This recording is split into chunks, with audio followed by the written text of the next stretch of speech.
Ali Imran ayat 14 dan 15. Di ayat ke-14 itu Allah sedang menjelaskan kepada kita tentang contoh-contoh kenikmatan di dunia.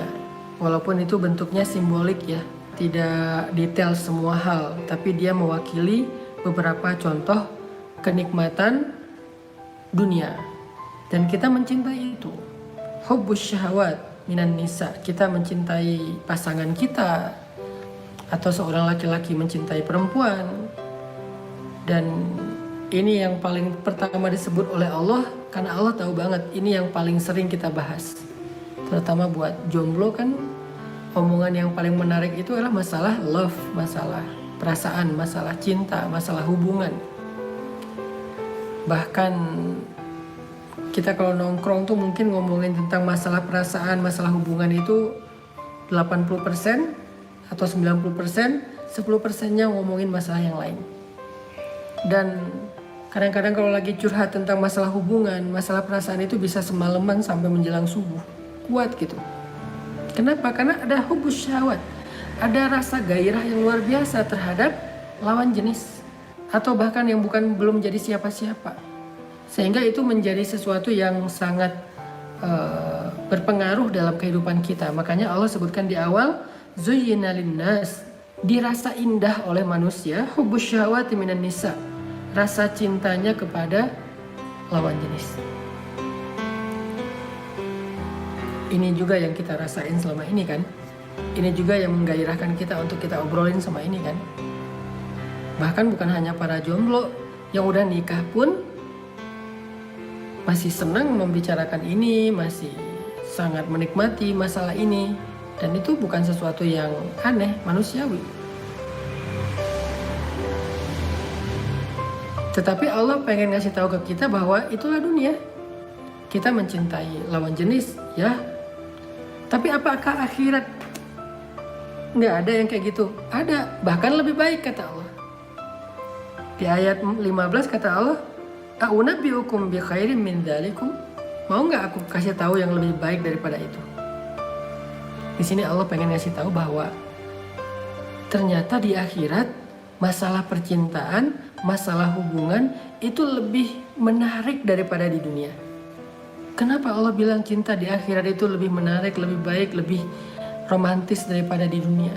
Sehingga kalau kita yang senang dengan tema cinta, harusnya kita lebih mencintai akhirat daripada dunia. Karena cinta di akhirat itu lebih keren daripada di dunia. Kenapa kok cinta di akhirat itu lebih keren? Lebih romantis, lebih menarik, lebih baik? Banyak jawabannya. Satu, karena cinta di sana itu adalah cinta sejati. Cinta di dunia ini masih banyak modus, masih banyak maunya, masih cinta yang penuh dengan transaksi lah. Kita memberikan sesuatu dan kita mengharapkan sesuatu. Cinta di dunia ini mudah berubah. Perasaan orang itu mudah sekali berubah. Tapi di akhirat, cinta sejati. Kenapa dibilang cinta sejati? Satu, di dalam hati pasangan kita di akhirat gak ada nama lain selain nama kita. Di akhirat, pasangan kita gak punya perasaan secuil pun kepada yang lain. Kagum aja gak? Kalau di dunia kan kadang-kadang pasangan kita masih sering membandingkan kita dengan orang lain. Walaupun dia gak mencintai orang lain, tetapi dia masih suka membandingkan kita dengan orang lain. Itulah dunia. Itu kata Allah, "A'unabbi'ukum bi khairin min dzalikum?" Maukah aku tunjukkan yang lebih baik daripada itu? Cinta yang lebih baik daripada cinta dunia? Cinta di akhirat. Dan kita akan memiliki cinta di akhirat. Punya hubungan cinta di akhirat. Dengan siapa? Dengan pasangan halal kita. Dengan siapa kita akan berpasangan di akhirat? Dengan pasangan di dunia yang solihah, tetapi Allah akan perbaiki perasaan mereka nanti di akhirat. Akan diperbaiki perasaannya. Jadi gak terganggu lagi. Dan cintanya abadi, romantisnya tuh abadi. Sifatnya itu menyenangkan banget. Kita di akhirat itu gak pernah bertengkar dengan pasangan. Tapi walaupun gak pernah bertengkar, kita juga gak pernah bosan kepada pasangan. Di dunia ini kadang-kadang kalau gak bertengkar jadi bosan ya. Kadang-kadang pertengkaran itu bagian dari cara kita untuk menyegarkan hubungan kadang-kadang. walaupun gak disengaja. Soalnya kalau habis bertengkar biasanya tiba-tiba jadi lebih romantis, lebih hangat lagi tiba-tiba. Tapi di akhirat kita nggak bakal pernah bertengkar dengan pasangan, tapi juga nggak bakal pernah bosan. Bertengkar enggak, ribut enggak, bete enggak, baper enggak, tapi bosan juga enggak. Terus apa yang kita rasakan? Seperti cinta saat baru pertama, selamanya kayak gitu. Kayak baru kenal, kayak baru pandangan pertama, kayak baru nikah hari pertama, bulan madu, kayak gitu aja sepanjang masa, selama-lamanya, kayak bulan madu terus sepanjang masa. Gak ada rasa cemburu, apalagi dengan bidadari, gak ada. Allah cabut semua perasaan yang mengganggu hati kita. Cemburu, iri, dengki, marah, baper, dicabut semua. Kalau meninggal sebelum menikah, Ustaz, nanti nikahnya di akhirat. Tenang, nanti nikahnya di akhirat. Karena di akhirat itu gak ada jomblo. Di surga itu gak ada jomblo. Di surga itu semua orang berpasang-pasangan. Jadi gak ada yang baper, gak ada yang diem sendiri, gak ada yang mojok karena dia gak ketemu pasangannya, gak ada yang jomblo sampai usia lanjut, gak ada. Gak ada yang dibully gara-gara masih sendiri sementara gengnya udah pada nikah. Gak ada yang gak berani ketemu di reunian gara-gara dia masih sendiri. Gak ada. Dicabut semua perasaan yang gak nyaman.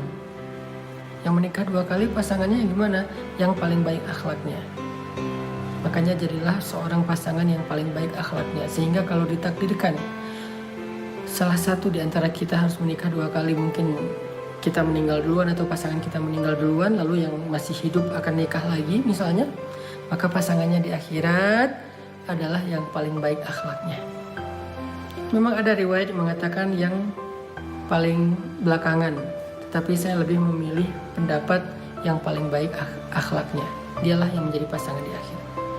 Intinya apapun kesenangan yang kita dapatkan di dunia, mau itu masalah hubungan dengan percintaan, masalah punya keturunan wal banin, masalah rumah wal qanatiril muqantarah, atau masalah perhiasan minadz zahabi wal fiddah, atau masalah kendaraan wal khailil musawwama, atau masalah peliharaan wal an'ami wal hars, atau masalah kebun, ladang, kerjaan, profesi, karir. Semua mata'ul hayatid dunia, semua kesenangan dunia itu gak ada apa-apanya dibandingkan akhirat. Itu yang Allah pengen sampaikan di ayat 14 dan 15. Allah lagi ngajarin kita tentang belajar mencintai akhirat. Karena akhirat memang lebih baik. Semua yang kita nikmati di dunia itu di akhirat ada dan lebih baik. Semuanya.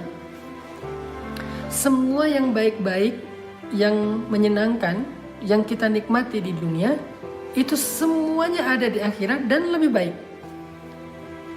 Apa yang paling kita sukai dari kehidupan dunia? Apa? Ya kayak tadi jawabannya, oh cinta Ustaz. Karena itu yang membuat saya happy, itu yang membuat saya bergairah, itu yang membuat saya mau berkorban, itu yang membuat saya senyum-senyum sendiri, itu yang membuat saya berbunga-bunga. Cinta Ustaz, itu yang paling indah di dunia. Itu yang paling saya sukai di dunia adalah perasaan cinta kepada pasangan. Maka di akhirat itu juga ada, bahkan lebih baik, lebih kekal, lebih romantis, lebih keren, lebih banyak kenangan, lebih banyak cerita, lebih banyak adegan-adegan indah di akhirat. Apa sih yang paling indah dari hubungan cinta? Bercinta. Di akhirat ada bercinta. Dan bercinta di akhirat ini bukan sesuatu yang vulgar yang saya pengen sampaikan, karena ada hadisnya. Kekuatan laki-laki di akhirat itu setara dengan 10 kekuatan laki-laki di dunia. Ada riwayat 100, ada riwayat 1000. Allah alam, yang jelas satu laki-laki di surga itu lebih kuat daripada sekian laki-laki di dunia, sehingga dia gak akan pernah merasa gak puas. Begitu juga dengan pasangannya. Jalan-jalan, bulan madu. Di dunia kita mau bulan madu, indah dari cinta itu adalah jalan-jalan. Kita gak akan kekurangan tempat yang indah untuk jalan-jalan di akhirat. Jadi sabar buat pasangan halal yang mungkin masih kehidupannya pas-pasan. Buat seorang istri yang suaminya pendapatannya pas-pasan, itu cuma urusan dunia. Jangan terlalu kecewa. Jangan terlalu berharap secara berlebihan. Berharap sih boleh, tapi jangan berlebihan. Karena ketika kita sabar, seorang istri sabar, seorang suami bersungguh-sungguh, nanti mereka akan menikmati kehidupan yang lebih romantis di akhirat selama-lamanya. Masih bisa kajian bareng Ustadz? Kita bisa ketemu Rasul di akhirat. Makanya banyak sholawat supaya jatah ketemunya lebih banyak. Karena yang mau ketemu sama Nabi itu banyak. Seluruh umat Islam, bahkan para anbiya, umat-umat terdahulu juga pengen ketemu Nabi. Terus gimana kita bisa ketemu Nabi ketika semua orang bertemu dengan Nabi? Banyak sholawat. Semakin banyak kita sholawat, dua caranya. Satu, banyak sholawat. Dua, banyak terlibat dalam memperjuangkan warisan Nabi, yaitu agama Allah. Semakin kita setia berjuang meneruskan warisan Nabi, perjuangan Nabi, dakwah, kemudian kita banyak sholawat, insya Allah semakin besar kesempatan kita untuk sering ketemu dengan Nabi. Apalagi kalau kita suka menyantuni anak yatim, kasih makan mereka. Insya Allah saya pengen banget nanti ketika pesantren udah jadi, saya pengen sebanyak mungkin anak yatim kita santuni di pesantren itu. Membelai mereka, makan bareng dengan mereka, ngajarin mereka ngaji, ngajarin mereka hidup. Anak yatim.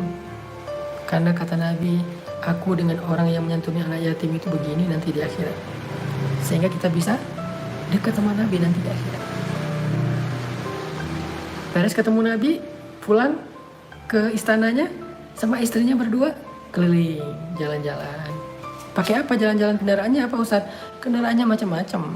Cahaya yang paling enak gitu, karena kendaraannya bisa cepat kemana aja.